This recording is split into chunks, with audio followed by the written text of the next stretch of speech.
Hello guys and welcome back into a new brand video. In today's tutorial, I'm going to show you how to watermark your videos in Filmora.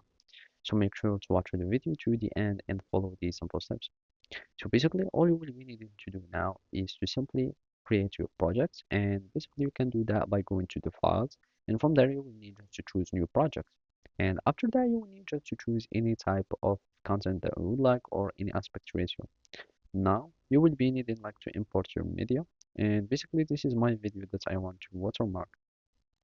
Now we will be needing to add a watermark tool, or what we want to watermark with, and it might be a logo or a text or whatever you like. So I'm just going to stock footage, and basically you can choose whatever you like. So let's stick in now with title. So let's suppose here it will be let's just go back here, and here it will be your name for example. And basically here I want to watermark my video using it from here. So I want my text to appear for example here, and you can like tilt it whatever. Now here in the basic transformation you will need like to decrease the opacity a little bit, and basically here you will find like the presets etc, and you can just go to the scale, and here you can go to the backgrounds, you can choose opacity, and basically you can do whatever you like. Also the color fill, you can choose any color fill you'd like, shape, outline, etc.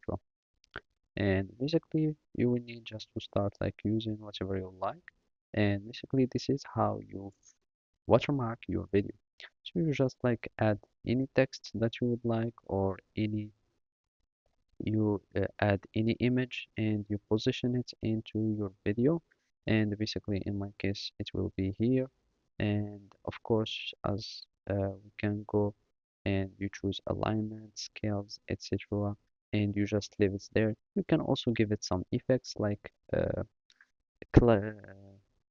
glitching effect or flickering effect, so it can be moving or whatever.